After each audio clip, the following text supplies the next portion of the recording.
The woods have always been a place of both beauty and terror. There's something deeply primal about the fear that emerges when we're alone among the trees, far from civilization, surrounded by darkness and the unknown. Today, I want to share some genuinely disturbing true stories of people who found themselves in terrifying situations while alone in the woods. Encounters that challenge our understanding of reality, remind us why we should never take our safety for granted when venturing into remote wilderness. The most unsettling aspect of these stories isn't just the events themselves, but the lingering questions they leave behind. What was real? What was imagined? And most importantly, what dangers lurk in the forests that we don't yet understand? As you listen to these accounts, I invite you to place yourself in these situations. What would you do if faced with the unexplainable while miles from help? Our first story comes from a solo hiker in the Pacific Northwest. In 2018, Michael was an experienced outdoorsman who had completed numerous solo backpacking trips.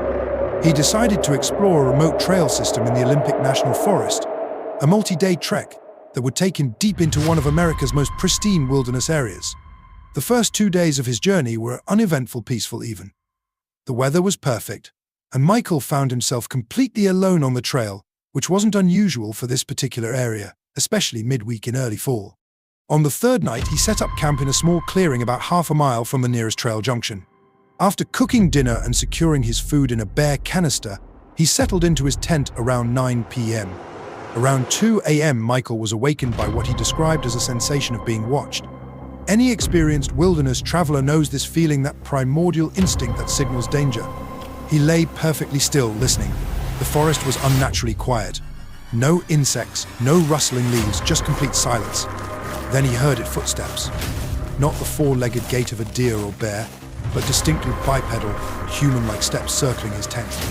They moved slowly, deliberately, completing a full circuit around his campsite before stopping directly in front of his tent entrance.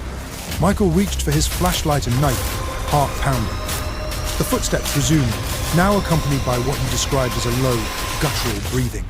Whatever was outside seemed to be sniffing the air. Then, something pushed against the side of the tent, not aggressively, but with purpose, as if testing the material. "Hello?"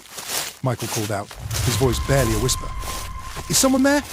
The response was immediate. The footsteps rapidly retreated into the forest, but not before Michael caught a glimpse of a tall, dark silhouette through the tent fabric, illuminated briefly by moonlight.